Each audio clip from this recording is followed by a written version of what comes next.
Salve, bom dia, tudo bem? Hoje é sexta-feira, dia 29 de maio de 2020. Eu sou o Celso Mariano.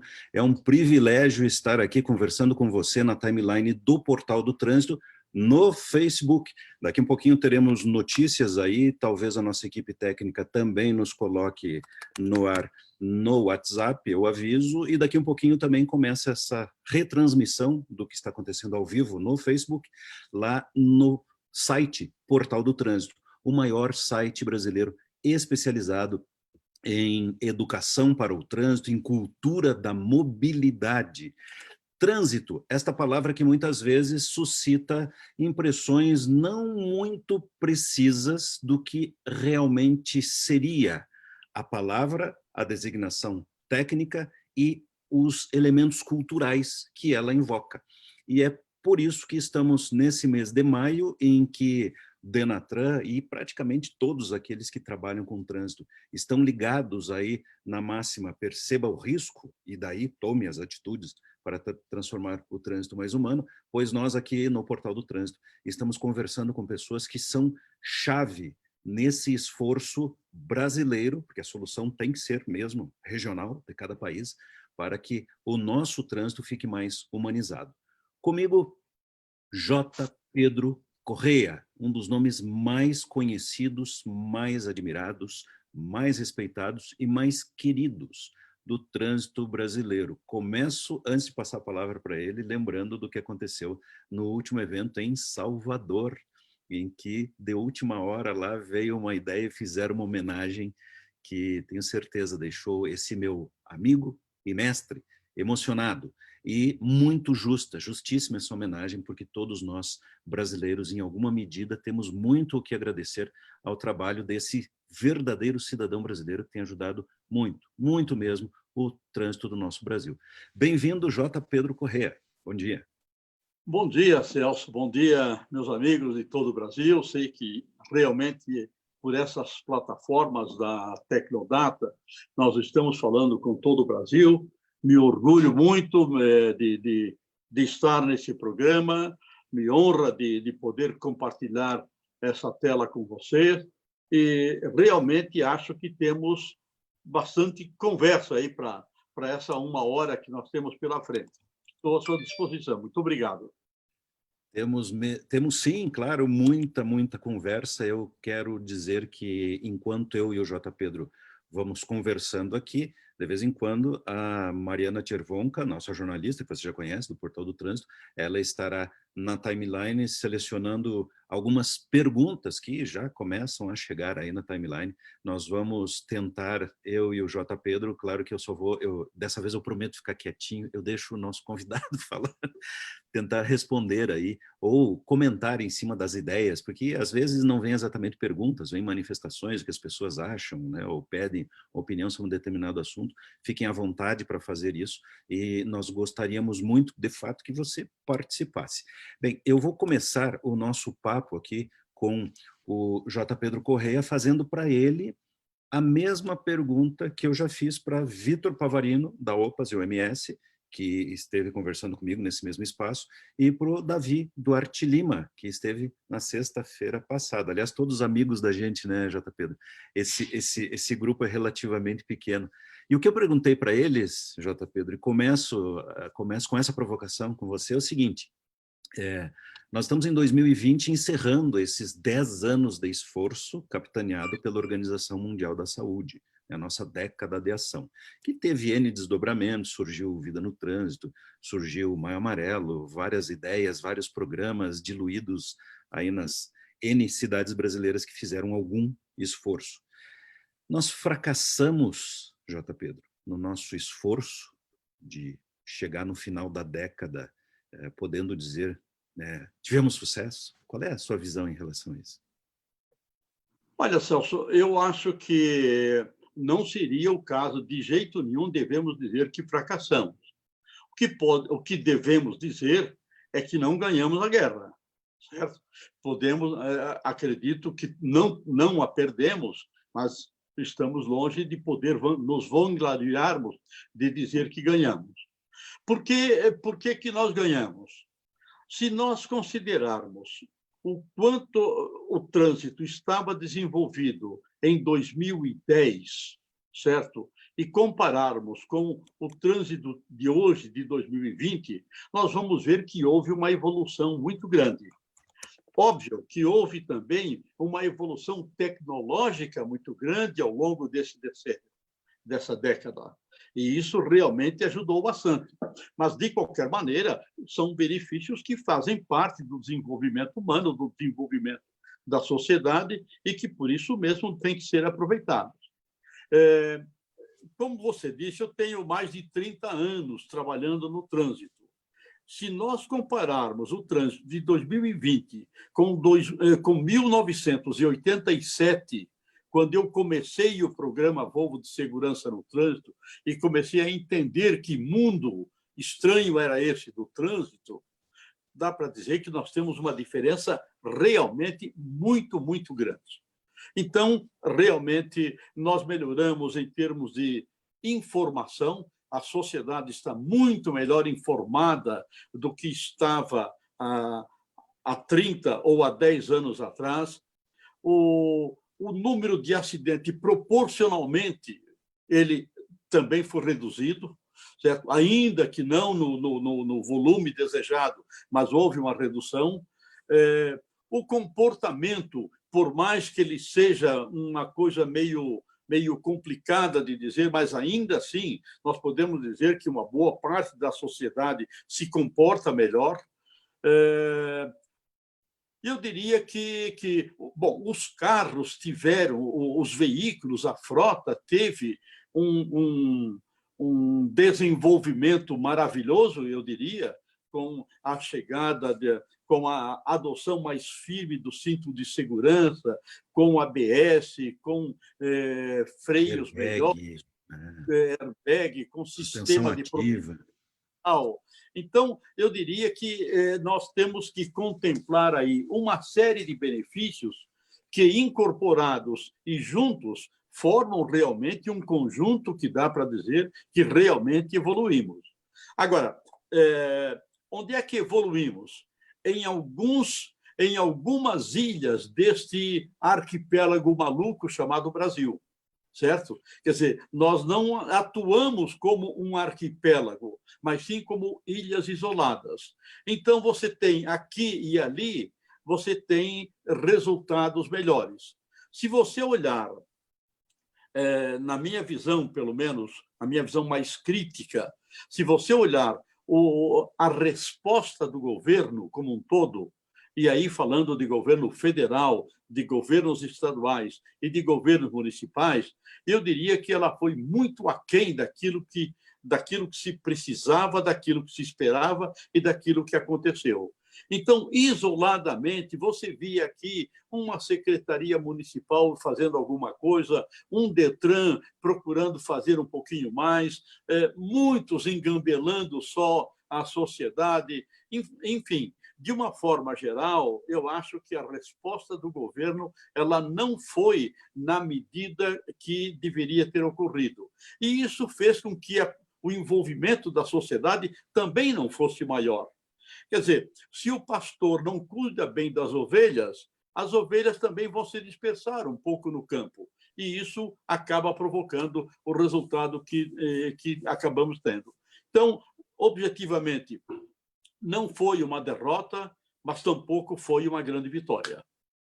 Muito bem. E olha, eu gostaria de dizer para quem está nos acompanhando, vários dos meus convidados, eu sempre pergunto isso para todos, né? Como estamos indo, qual é a sua percepção? E sempre que vem uma resposta abalizada, ponderada, como o J. Pedro acabou de discorrer, tem alguns que dizem assim, mas enfim, então não dá para saber se melhorou ou se piorou. As pessoas têm uma dificuldade enorme, J. Pedro, de entender a dinâmica do trânsito. A frota está crescendo, a população está crescendo e vem fatores que interferem de forma decisiva. Você falou aí a questão da evolução tecnológica dos veículos, né? E é lógico que você dirigir um veículo moderno, com todo esse aparato tecnológico, você está numa condição mais segura do que um dos veículos antigos. Isso é óbvio. Mas ainda assim é necessário que a pessoa tenha a postura da segurança, que tenha a cultura da segurança. E aí eu queria falar do teu livro, Cultura de Segurança no Trânsito no Brasil. Você conseguiu materializar numa obra literária que imagino que quem não conheceu na área do trânsito ouviu falar, quem não leu ainda tem vontade de ler. E tá aí, eu estou vendo que tá, tá aí na tua prateleira. E isso é uma obra fantástica, porque traz uma abordagem que até então acho que não existia, né? Não é comum na questão aí nos recursos literários que possuímos, porque a gente tem excelentes obras na área jurídica, algumas poucas obras de psicologia de trânsito. Alguém que tem escrito sobre cultura, de fato, acho que foi você o primeiro. Conte um pouco desse livro, como foi escrever, o que de diferente você escreveria hoje, né? Ou se tiver uma nova edição, que incrementos ou alterações você faria nesse teu livro?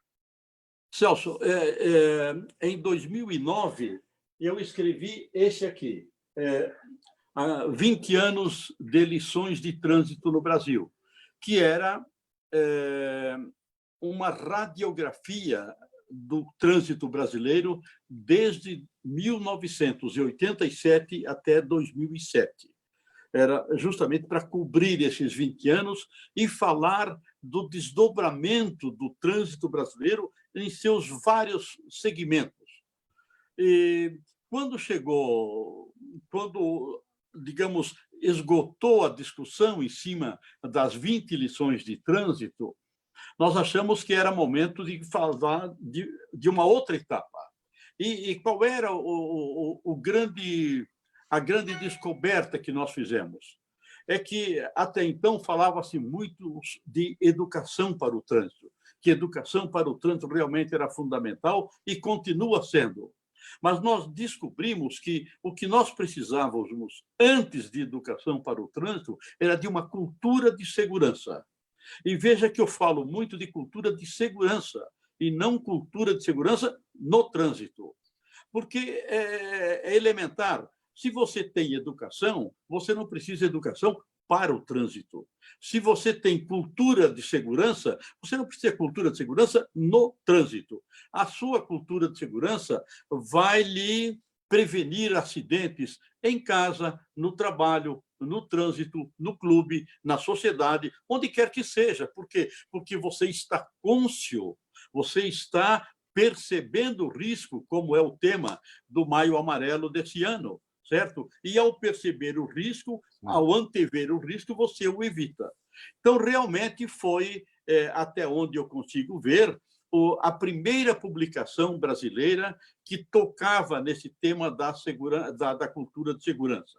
E o que nós procuramos fazer nesse livro, o que eu fiz, afinal, foi revisitar trabalhos de segurança no trânsito que tinham sido desenvolvidos desde 87, vendo os prêmios que ganharam o prêmio Volvo de segurança, os trabalhos que ganharam o prêmio Volvo de segurança no trânsito, e revisitá-los, ver o que havia acontecido com esses projetos, ver no que eles acabaram contribuindo com a sociedade local ou com os objetivos, com os públicos com os quais ele estava se comunicando, e, enfim, e ver se eles ainda existiam, porque, de verdade, estávamos falando aí de um monte de anos depois.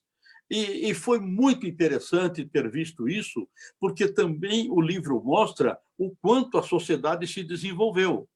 Quer dizer, naquela época, quando a gente começou há 30 anos atrás, apenas algumas multinacionais praticavam segurança no trânsito de uma forma efetiva, mas interna, sem divulgação externa. A partir da mobilização que a gente conseguiu fazer na sociedade brasileira e graças a um apoio importantíssimo da mídia, dos grandes veículos de comunicação, o tema cresceu, empresas se animaram, foram para o mercado, se abriram, começaram a divulgar seus conceitos, e aí nós vimos que já havia realmente raízes, tentáculos importantes da segurança no trânsito acontecendo no Brasil, só que a grande sociedade não tomava conhecimento. Então, acho que um dos méritos do livro foi de jogar o tema para a sociedade e, ao mesmo tempo, mostrar quem já estava fazendo alguma coisa. E, ao mesmo tempo, incentivar outros para que fizessem tanto quanto, ou ainda, se possível, muito mais. Esse é um livro, usando a expressão aí, né, dos amantes da letra impressa no papel, é um livro de cabeceira, porque ele guarda, é um marco, eu considero assim, J. Pedro, é um marco. Os teus 2 livros são super importantes, sem sombra de dúvidas, mas o Cultura de Segurança no Trânsito me parece que despertou em muitas pessoas, e eu falo isso assim, de pessoas que nunca tinham parado para pensar sobre trânsito, que nunca deram muita importância para o assunto, e que a partir da leitura do teu livro começaram a se interessar pelo assunto. Veja que curioso isso, né? Tem pessoas que entram no trânsito pela questão técnica, pela engenharia, pelos primeiros socorros, pela legislação, mas por esse viés que você abordou, não, daí a importância, né? E o interessante é que as pessoas passaram a perceber que não era um bicho de 7 cabeças. Nós simplesmente não tínhamos incorporado na nossa cultura, no nosso cotidiano, a percepção de segurança no trânsito. A partir do momento que as pessoas foram ver, puxa, mas isso eu saberia fazer? Por exemplo, eu contei um caso no meio da floresta amazônica de uma escola numa cidade de 7, 8 mil habitantes. Quer dizer, o que as crianças faziam naquela cidade realmente mostrou que qualquer escola poderia fazer isso. E eu percebi depois que muitas escolas passaram a criar as suas patrulhas de segurança. Então, acho que isso é uma contribuição extraordinária num país que descobriu ainda o que significa segurança ou cultura de segurança. Sensacional. Eu quero revelar uma coisa para vocês aqui. Ontem eu e o J. Pedro conversamos, a gente conversa com bastante frequência, né? É uma amizade que me satisfaz, me honra muito. Conversamos com bastante frequência, e ontem nós falamos, né, assim, meio tentando antecipar, programar. E uma das coisas que você me falou ontem, J. Pedro, me marcou bastante. Ele disse assim: não vamos chover no molhado, Celso. Vamos cuidar para não ficar falando as coisas que todo mundo fala, porque há uma importância das pessoas, especialmente nesse momento que estamos vivendo, por conta da pandemia, tem muito mais lives e muito mais oportunidades, né? Por conta do Maio Amarelo, reforçou ainda mais, então esse mês tá bem sobrecarregado.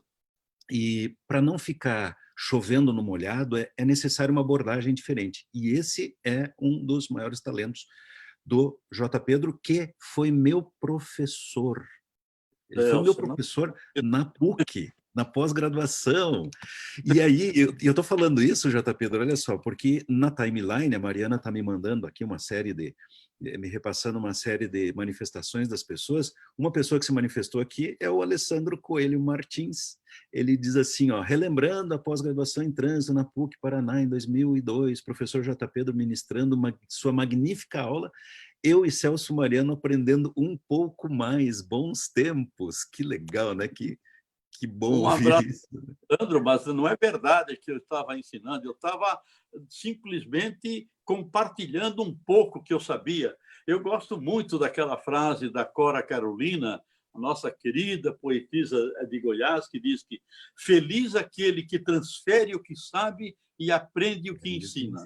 Eu acho que, de verdade, eu aprendi muito com vocês naquela pós, e fico feliz de saber que também contribuí com todos vocês. Isso é ótimo. Claro que contribuiu muito. Vamos ver quem mais está se manifestando aqui. Paulo Silva diz o seguinte: todo mundo fala sobre o trânsito, só tem um caminho, atitude comportamental, né? Reforçando aí as coisas que a gente vinha falando. Quem manda um abraço aqui também é Carlos Félix, lá da UFSM.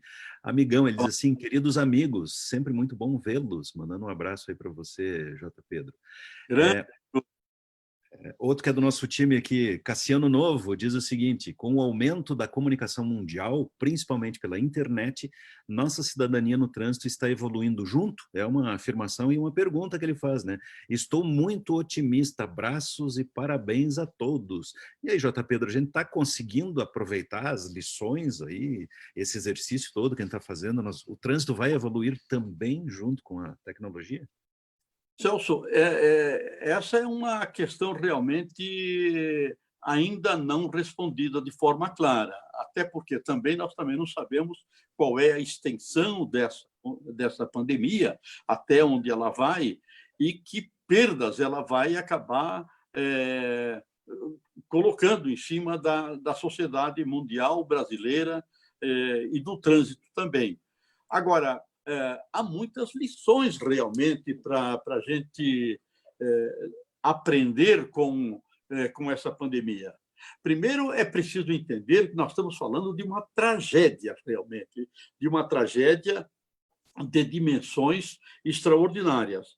Eu estava dando uma olhadinha hoje de manhã, checando os últimos números de ontem. Nós estamos falando de, no mundo, 362 mil mortes até ontem à noite. No Brasil, 26.700 mortos. Olha, 26 mil pessoas morrendo significa o correspondente a um volume apreciável de municípios brasileiros desaparecendo. Municípios que tenham 26 mil habitantes, e nós sabemos que nós vamos muito mais do que isso. Aliás, há estudos que dizem que vai passar de 100 mil mortos no Brasil. Então, nós temos que entender realmente que nós estamos dentro de um movimento realmente extraordinário e que nós precisamos, primeiro, nos dar conta de que aqueles que saem desse redemoinho sãos e salvos, o que podem fazer pela frente. Acho que nós aprendemos bastante coisa já, que um trânsito mais calmo é bom, é ótimo, todo mundo dizia isso, mas é bom ver na prática o que aconteceu aí ao longo desses 2 meses e meio, que nós temos menos poluição. Você veja, mesmo a esfera terrestre melhorou a sua qualidade. Nós temos menos barulho, temos menos poluição, temos menos acidente, temos mais leitos nos hospitais que podem abrigar as vítimas do coronavírus. Então, realmente, eu acho que isso deve nos ensinar alguma coisa. Nós temos mais gente na rua, nós temos mais bicicletas ocupando espaços, nós vemos prefeituras, principalmente governos na Europa, investindo pesado em novas ciclovias, ciclofaixas, onde já existe um movimento, obviamente, de ciclista mais bem organizado. Eu acho que isso deve representar um incentivo para as nossas comunidades de como realmente aproveitar, então, esse momento para consolidar um novo normal lá na frente. É esse novo normal que sabemos ainda. Você mesmo propôs, quando falei a primeira vez, escuta, eu quero você numa live assim, sabe? Você mesmo disse, puxa, a gente podia falar, tentar prever como que vai ser lá na frente e tal. Perfeito. E aí você disse assim, vamos falar como será o nosso Natal em 2020? Então eu queria que você emendasse a análise que você está fazendo aí dessas lições da pandemia para tentar visualizar ali na frente. Como que você está vendo? Como que será o nosso final de ano, o nosso Natal em 2020? Olha, uma das coisas que eu dizia, Celso, muito nas minhas conferências, nas minhas palestras pelo Brasil afora, e devo ter percorrido todos os estados brasileiros falando de trânsito, eu sempre dizia, olha, nós não podemos prever o futuro, como não podemos prever o Natal de 2020, mas nós podemos influenciá-lo. Isso é verdade, e é a partir de agora. Então, a pergunta que deve ser feita, mas não talvez como uma pergunta, mas como uma cutucada, como uma provocação, é o que nós estamos fazendo das nossas cidades para nos organizarmos e para sairmos com um trânsito melhor a partir de agora. Então, não tem importância que agora nós não podemos fazer grande coisa, mas nós temos que nos organizar, nós temos que organizar o nosso pensamento, nós temos que ver quem são os nossos parceiros numa possível ação de conjunto para melhorar o trânsito. Quais são... o trânsito vai voltar ao normal logo depois da pandemia? Certamente. As empresas, as pessoas vão tentar diminuir o seu prejuízo buscando aquilo que tinham antes da pandemia. Tudo bem. Agora, o que a pandemia ensina e que diz não dá para refrear um pouco aqui, não dá para melhorar um pouco lá? O que nós vimos é que... nós falamos muito mal do transporte público, por exemplo, mas nós dependeremos dele muito na hora que recomeçar a atividade. E talvez seja uma grande oportunidade de incentivarmos mais o transporte público, menos o transporte individual, com benefícios para o meio ambiente, para o risco de acidentes, para melhorar a qualidade de vida da sociedade como um todo. No que tange a bicicletas, eu vejo muitos movimentos falando que realmente precisamos mais ciclofaixa, precisamos mais ciclovias, legal. Acho que precisamos. Mas até que ponto o ciclista, ou as organizações, ou a comunidade ciclista... Acho que tivemos uma pequena travada no vídeo do J. Pedro, vamos ver se restabelece. Enquanto isso, eu vou falar aqui... Ciclistas mais voltados, nós voltou, vamos ter... Deu uma cortadinha no que você estava falando, J. Pedro. Você ficou uns minutinhos com a imagem congelada. Desculpe, cortou teu raciocínio. Você está falando desse estímulo todo para as ciclovias? Eu estava dizendo que para você ganhar alguma coisa, você precisa perder alguma coisa.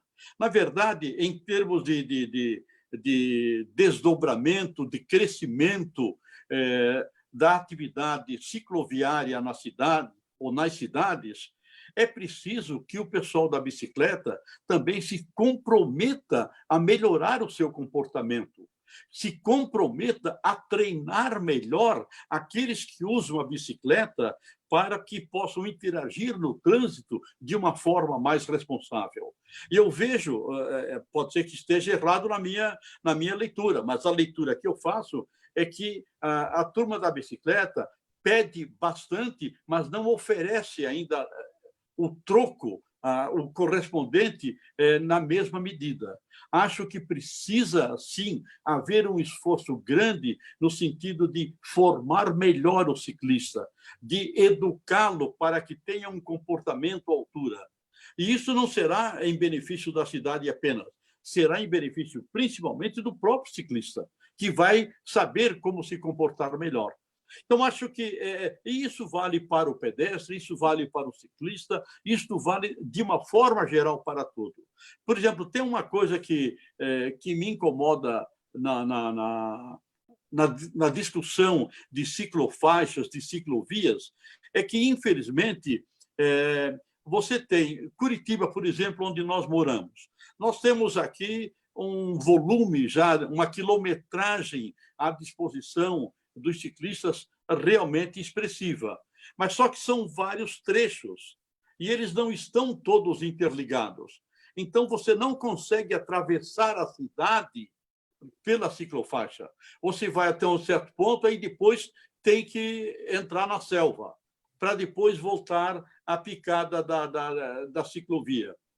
Então, acho que um pensamento harmônico, um pensamento em conjunto, sociedade com a comunidade ciclística, poderia conduzir a esforços no sentido de complementar essa malha que temos hoje, mas complementá-la nesses trechos que estão faltando, fazer um esforço maior para que isso se torne uma realidade, para que realmente ajude o conjunto da sociedade. Então, vejo que o nosso Natal pode ser melhor em 2020, mas é preciso que nós saibamos primeiro o que nós queremos e depois saber que temos que ter claro quem é que pode nos ajudar a formar, a forjar um pensamento coerente e bem consubstanciado sobre isso. E discutir com as autoridades. Muito provavelmente haverá boa vontade de um lado ou de outro. A questão é como nós podemos coordenar melhor este pensamento para fazer com que isso reflita em benefício de todos. Nós estamos em mais uma live do Portal do Trânsito, com apoio da Tecnodata Educacional, recebendo a visita, esse papo virtual. Curioso isso, né, J. Pedro? Moramos na mesma cidade e cada um está na sua casa, aí, utilizando das plataformas, bem adequado a este momento, né, de isolamento. Ainda bem que tem a tecnologia, né? Ainda bem que temos a tecnologia, né? Com certeza, é uma maravilha. Ainda bem. Esse é um dos aprendizados da pandemia também. A internet chegou para ficar, certo? Este meio de comunicação, ele vai prevalecer, eu acho que ele vai prevalecer agora para sempre, certo? Vai ser explorado de múltiplas formas, mas certamente terá um impacto grande no desdobramento, no desenvolvimento da sociedade. Muitas das pessoas que estão participando aqui, JP, estão comentando realmente, aliás, coincidentemente, sobre isso, e todos valorizando muito aqui, declarações de amor para você, de admiração. Que bacana isso. Eu queria lembrar a todos que estamos transmitindo também no Instagram, no Guilherme, a nossa equipe técnica lá conseguiu essa proeza, que bom, né? Não estava programado, a gente não anunciou antes porque não sabia se ia dar certo. Que bom que está funcionando. No Instagram se manifestaram, por exemplo, o Félix, que é lá de João Pessoa, e também a Isis, o Félix comentando assim que o motivo da incidência de trânsito no período de isolamento seria a falta de educação como cidadão. Ele está lembrando que muita gente deveria estar evitando de sair, e claro, tem um grupo que não tem como evitar, né? Mas um grupo que poderia e não está dando a sua contribuição, está em circulação, enfim, e que isso é uma questão ele comenta aqui, é uma questão de educação também, educação para a cidadania, enfim. A Isis comenta o seguinte: trabalhar a educação e a cultura de segurança no trânsito será um grande desafio e é sempre muito difícil saber como fazer. Ainda o Félix, tinha uma outra coisa que o Félix falou aqui, João Pessoa, em Paraíba, obrigado, pessoal lá do Nordeste nos acompanhando também. Ele diz o seguinte: implantar ciclovias reduzindo o espaço para veículos motorizados não seria uma ineficácia se considerar que os ciclistas não são muito educados para usá-las? Está aí exatamente o viés aí que o J. Pedro comentou. Eu vou emendar outros comentários aqui, tá, J. Pedro? Depois você pode comentar todos, se achar conveniente, se couber aí na linha de raciocínio, se não fica para o final. Miriam Pimentel Faleiros diz o seguinte: bom dia, prezados amigos do trânsito, abraços ao Celso, J. Pedro, parabéns pelo contínuo trabalho pelo trânsito, é disso que nós precisamos, diz ela, né, uma coisa contínua e efetiva. José Naschreiner Júnior, que você não conhece, acho que você não conhece, J. Pedro, de nome, faz parte da nossa equipe da Tecnodata, nosso diretor de vídeo, está ajudando a um cara feio como eu aparecer um pouco menos feio no vídeo, pelo que agradeço muito. José Naschreiner faz a seguinte pergunta: gostaria de saber se há estatísticas recentes de acidentes de trânsito onde o uso do celular, então, para falar de uma das tecnologias modernas, né, foi o principal causador, ou um motivo importante, né? O uso de celular ao volante realmente é um baita de um problema. Por que os motoristas insistem em continuar dirigindo e falando ao celular se existem dados muito recentes, né, mostrando que ele diz o seguinte: se há dados recentes de motoboys que usam dados de celular para entrega delivery, olha as tecnologias se cruzando aí, né? E sofrem por dirigir e ter que manipular o celular. Então, veja, ele traz um contexto aqui bem interessante aí dos impactos, J. Pedro, queria que comentasse isso, as novas tecnologias, né? Por um lado, tem um conjunto de tecnologias que facilita a nossa vida, algumas delas podem trazer riscos, evidentemente, como é o caso do celular, mas aí nós temos um grupo, justamente um grupo bem crítico, que é o dos motociclistas, que por estarem aí com o delivery meio que, sei lá, acho que 90%, pelo menos desses pequenos volumes, remédios, comida, essa coisa urbana, da movimentação urbana, é feita por eles. E eles dependem justamente de usar um smartphone para fazer o seu trabalho. E, obviamente, que uma coisa não combina com a outra quando o assunto é segurança. É difícil de resolver essa equação, né? O que você É, acha? na verdade, o que me chamou a atenção nessa afirmação anterior é que ele diz ele tem que fazer a entrega e tem que olhar o celular. Como tem que olhar o celular enquanto ele está manobrando no trânsito? Quando ele está em ação, ele não pode Não estar pode olhando o mesmo. celular. Aí está uma questão de comportamento, uma questão de justamente de perceber o risco e de proteger melhor a vida. Na verdade, existem alguns estudos interessantes tratando desse tipo de assunto, e um deles que se discute há, sei lá, há mais de 30 anos, que foi iniciado por um professor canadense, o Gerald Wild. Ele esteve num congresso da FENASDETRAN, com quem eu passei 3 dias maravilhosos em Salvador, e ele fala sobre a compensação de risco. Esse é um mecanismo que, de certa forma, faz com que a gente consiga entender por que as pessoas fazer a entrega e tem que olhar o celular, tem que olhar o mapa para saber a localização. Por que, que as pessoas dirigem acima da velocidade? Ou por que bebem e dirigem? E por aí vai. Isso vale, na verdade, para tudo, que é a tal da compensação do risco. Quer dizer, eu sei que eu estou dirigindo acima do limite, mas eu sei também que eu estou muito cônscio da minha responsabilidade. Então, eu sei que um pouquinho a mais não vai fazer falta, certo? E, em compensação, para o prêmio que eu tenho pelo excesso que estou cometendo é de chegar na hora ou de chegar mais antecipado lá no ponto ao que eu estou me dirigindo e por aí vai.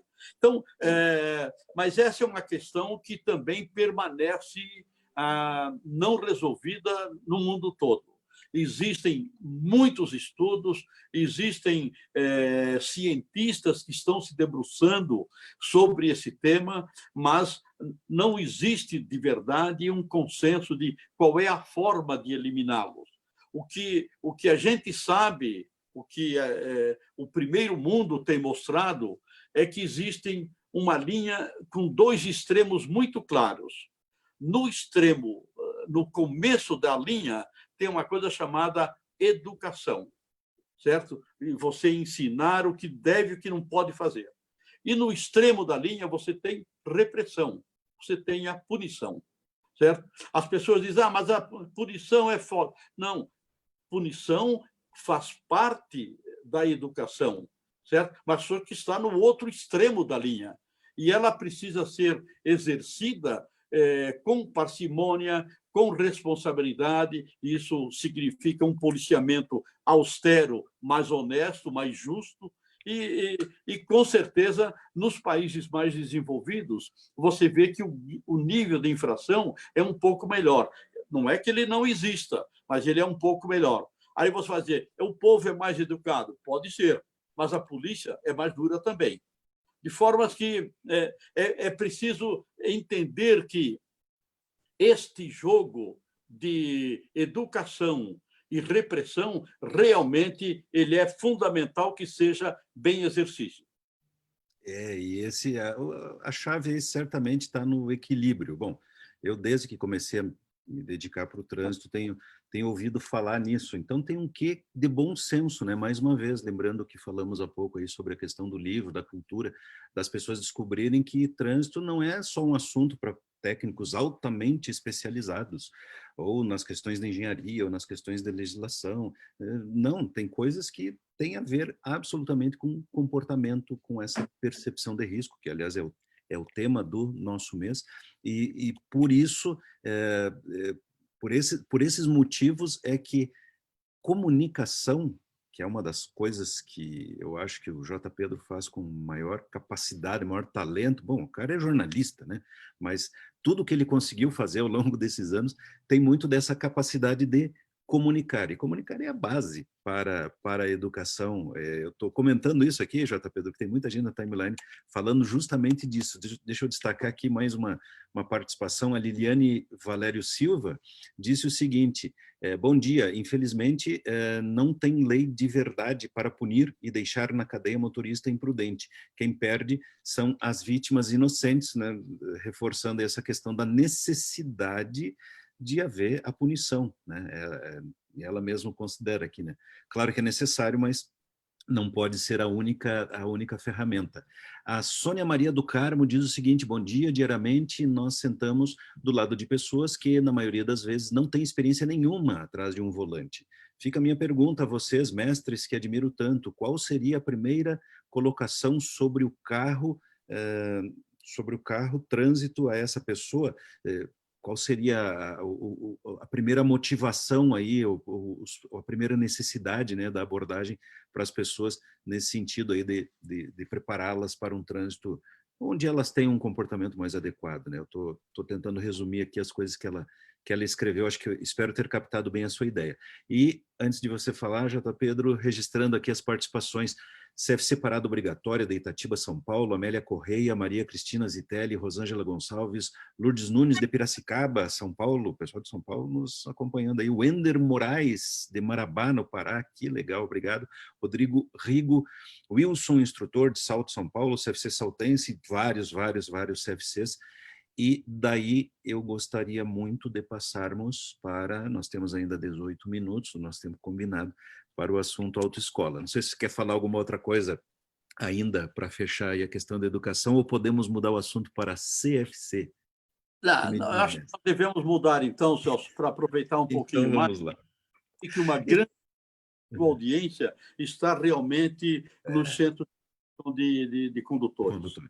Verdade. E nós estamos vivendo um momento muito peculiar, muito particular dos centros de formação de condutores, porque não é exclusividade das autoescolas, claro, temos aí todos os setores que dependiam de pessoas irem até o local onde acontece a atividade, sendo prejudicados por conta das medidas de contenção, e claro que os CFCs estão nessa linha de frente. E enquanto nós vemos, por exemplo, as escolas resolvendo rapidamente com videoaulas, uma solução mediada por computador para os seus alunos, nós vemos que na área de trânsito, embora tenha saído aí a deliberação 89, prevendo aula remota, a solução parece bem mais complicada do que deveria ser em tratando-se de uma medida emergencial, o que está deixando o pessoal das autoescolas ainda mais nervoso.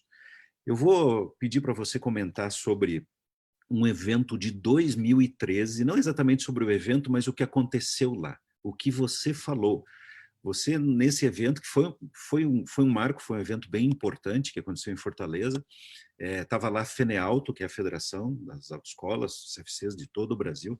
Você falou coisas que deixou muita gente com a pulga atrás da orelha, serviu os cutucões, né? O J. Pedro tem uma habilidade incrível de fazer de dar aquela cutucada para fazer as pessoas pensarem, mas foi no geral muito bem recebido, e você falou coisas que estão acontecendo hoje, né? Porque você fez críticas e observações, e aí eu queria, antes de você começar a falar, só relembrar que na semana passada, o Dr. Davi Duarte Lima, nosso amigo, ele falou aqui uma frase interessante sobre isso, diz: Celso, de fato, os CFCs precisam se reinventar. Bem, essa expressão ou expressões dessa natureza eu tenho ouvido do J. Pedro já há muitos anos, há muito tempo que ele, como uma pessoa que vê de maneira holística o trânsito, enxerga a importância das autoescolas, da formação de condutores, e enfim, tudo mais, tudo o que representa esse setor, que é de fato muito importante. E tem visto e criticado com uma capacidade, com uma habilidade admirável, e foi o que aconteceu nesse evento de Fortaleza, apontando o que os CFCs deveriam fazer. Eu diria, J. Pedro, que daí 7 anos depois daquele evento, né, estamos em 2020, e no meio da pandemia, várias das coisas que você falou lá continuam valendo. E algumas talvez tenham ganho até alguns temperos mais críticos, né? Conta aí pra gente. Com certeza, Celso. De verdade, que todo mundo, não só os CFCs, mas que todo mundo tem que se reinventar, é um pouco também ir para a vala comum. Todo mundo está repetindo a mesma coisa. A questão sempre é saber o que significa reinventar, o que significa redesenhar. E realmente chamou a atenção quando o Celso me convidou para essa fala, e sabendo que ele se comunica com um número muito grande de autoescolas, de CFCs pelo Brasil afora, me lembrei de uma palestra que eu fiz dia 13 de setembro de 2013, em Fortaleza, convidado pela FENEALTO, no 7º Encontro Ibero-Americano de Formação de Condutores. E ali tinha gente realmente de vários países da América Latina e CFCs certamente de todo o Brasil. Era uma sala relativamente pequena, mas estava apinhada. E eu me lembro que eu fiz uma palestra preconizando, eu não sabia para onde estava, tinha uma ideia, mas não sabia onde é que nós iríamos chegar. Mas eu disse a eles o seguinte: olha, na minha visão, os CFCs, a formação de condutores, vai ser a próxima bola da vez do trânsito brasileiro. O que eu quero dizer com isso? O nosso trânsito é ruim, as causas são várias, mas uma das causas é a má formação de condutores no Brasil. E, obviamente, se tem má formação de condutores no Brasil, nós temos uma responsabilidade dos centros de formação. Eu sei que a culpa não é inteira de vocês, mas, obviamente, que, tendo culpa ou não, se houver uma tacada grande para rearrumar o trânsito, certamente o setor pode levar uma paulada meio grande. E eu dizia, se tiver um presidente da República um pouco mais atento e que seja soprado que um dos problemas do trânsito está na formação de condutores, ele vai pedir uma remodelação total desse setor. E eu acho que aí vocês vão ter dificuldades. Então, por isso, eu gostaria de parafrasear o líder vietnamita Ho Chi Minh, que ensinava muito bem o seguinte: na paz, prepare-se para a guerra. Na guerra, prepare-se para a paz.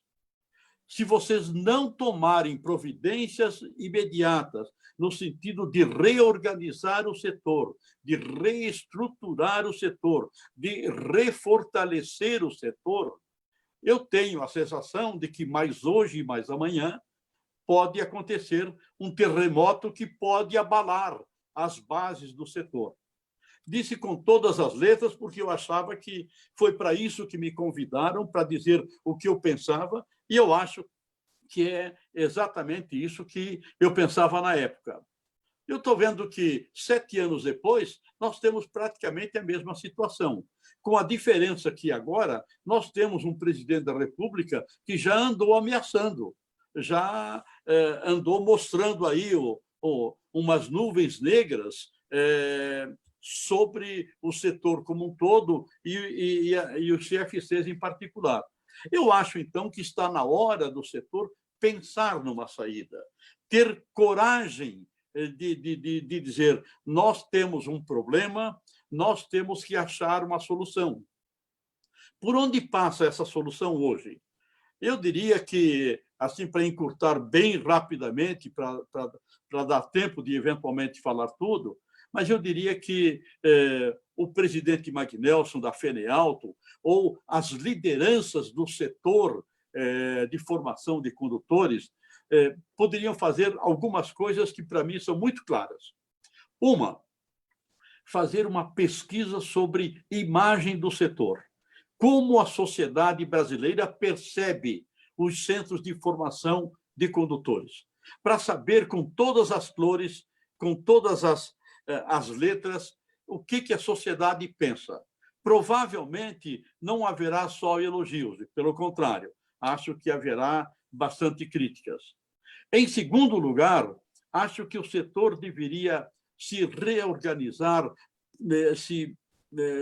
atuar em conjunto para fazer uma radiografia completa do que é o setor de formação de condutores no Brasil. O que significaria isso? Contratar uma grande empresa de consultoria e radiografar os 14.000 CFCs que nós temos no Brasil. Que tipo de empresa é, quantos empregados diretos, indiretos, instrutores, alunos, equipamentos, caminhão, moto, carros à disposição, tipos de treinamento, índices de aprovação, qualidade da aprovação, que só aprovar não basta, é preciso que o condutor seja realmente bem formado para ser um bom motorista e um bom cidadão no trânsito. Eu acho que, de posse disso, haverá um conjunto de dados tão grande que vai permitir um diagnóstico claro do setor para dizer por onde o setor deve resolver as suas dificuldades. Eu tenho a sensação muito clara de que um dos caminhos que será apontado, essa talvez seja uma antevisão minha que eu já dei lá em 2013, que seja a fusão das empresas, fusão de empresas de formação de condutores. Onde tem 20 CFCs numa cidade, passa a ter 10 ou 12, e esses 20 continuam existindo, mas existindo em 12 instalações, porque você vai ter mais qualidade de treinamento, você vai ter mais equipamentos à disposição, você vai ter melhor ambiente, melhores salas, vai ter, muito provavelmente, melhor qualidade de ensino, porque a realidade vai empurrar, como essa pandemia está mostrando agora, nada será como antes, vai haver uma nova exigência também em cima dos centros de formação e do tipo de formação a ser dada aos alunos. É uma coisa difícil? É bastante difícil. É preciso que haja uma liderança muito forte no setor, que haja uma determinação muito grande, mas essa é a maneira que eu vejo de salvar os dedos e deixar os anéis. Agora, é duro para algumas empresas, isso não será aceitável ou isso será realmente duro demais, mas esse é o preço a pagar. Se você quer que o setor continue, que o setor tenha uma atuação permanente, você quer a perenidade do setor, é preciso que você saiba onde tem que cortar. Não sou eu que estou dizendo onde deve cortar. Será uma radiografia, uma pesquisa muito séria, muito profissional, que será feita e que pode mostrar claramente isso. E isso tem que ficar acima de opiniões pessoais. Acho que é uma sugestão, pode ser que seja bastante dura, porque me parece que disso nunca foi falado. Eu falei isso em 2013 de uma forma velada.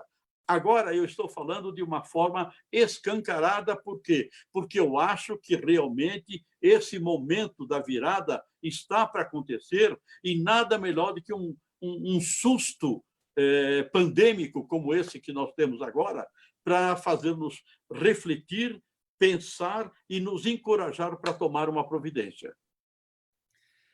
Meu caro J. Pedro, que bom que você está trazendo essa tua visão. A gente sabe que cada vez que alguém apresenta uma ideia assim contundente, né, segura, como você está fazendo, suscita lá os que vão aderir na hora e também suscita os que discordam, enfim.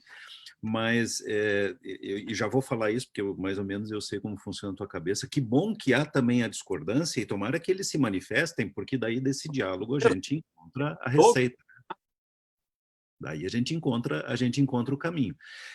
Nós combinamos para esta live 1 hora no ar, Então, nós temos aí alguns minutos que eu gostaria de ler as participações para ver se encaixa alguma pergunta.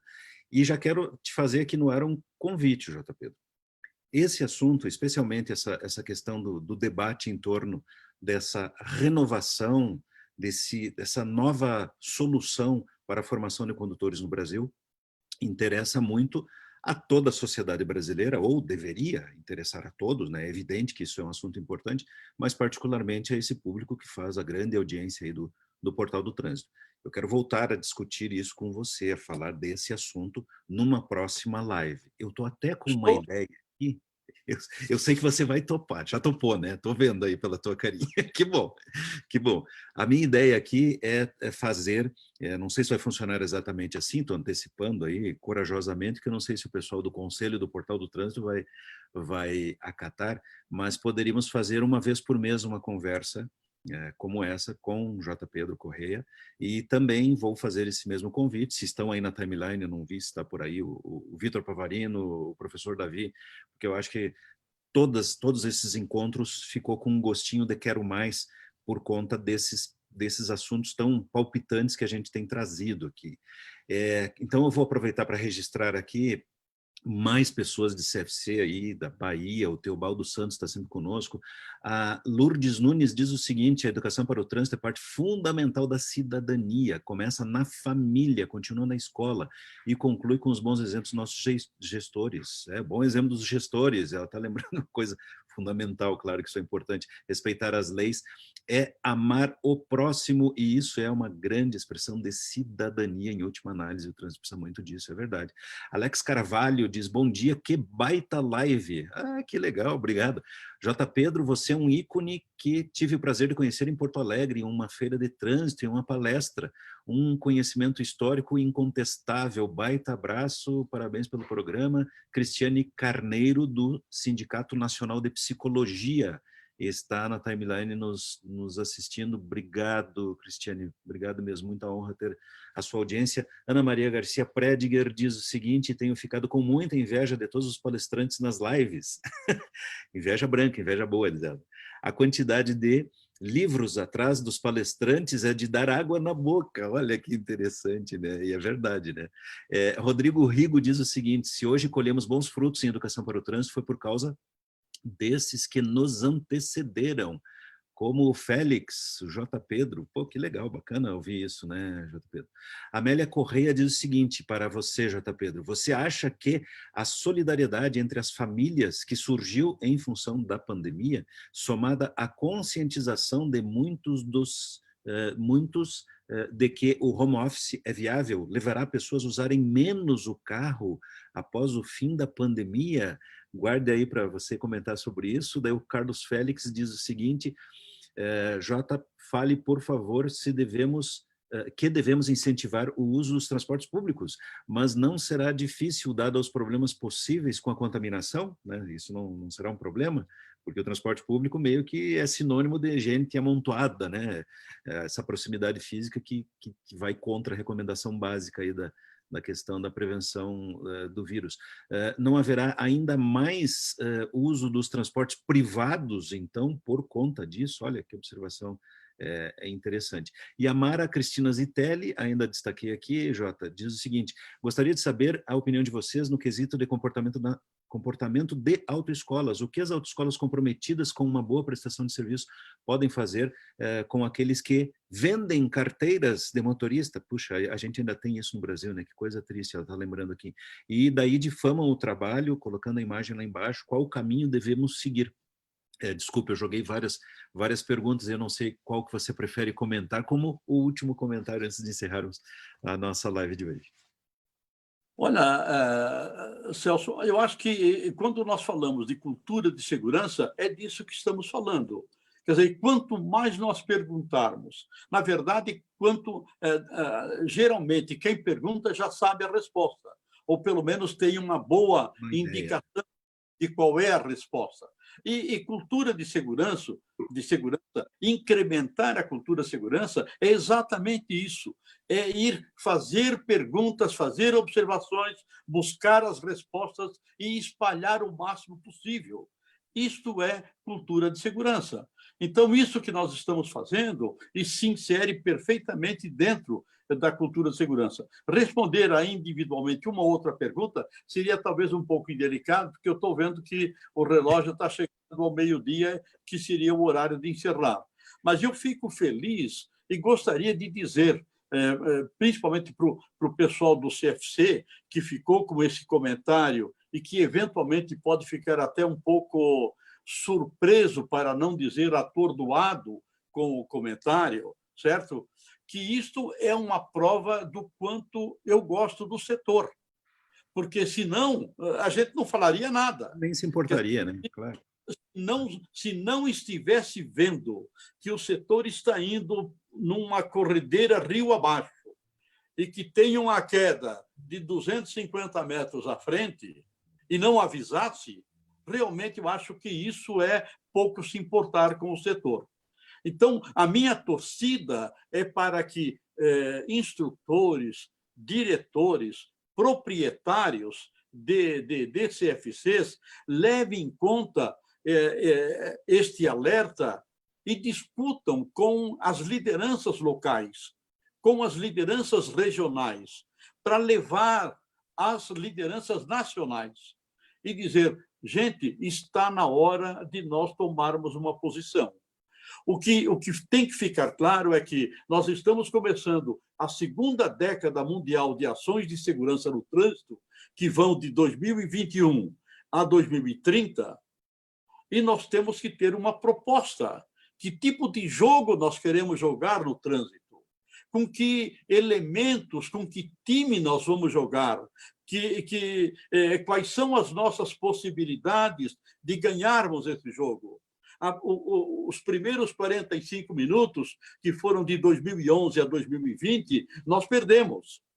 Nós não perdemos fragorosamente, mas nós não alcançamos a vitória que precisávamos. O que nós aprendemos na década passada que nós podemos colocar em ação agora, na década que começa agora? Eu acho que essas são reflexões importantes que eu gostaria que fossem levados como temas em próximas lives e que a sociedade como um todo consiga participar desse debate, que consiga dar ideias, que consiga dar sugestões, que faça as suas críticas, sejam elas claras ou meio que enrustidas, mas que não deixe de participar, porque esta é a responsabilidade de cada um de nós brasileiros, de dar a sua contribuição para ver um país melhor, para ver um trânsito melhor.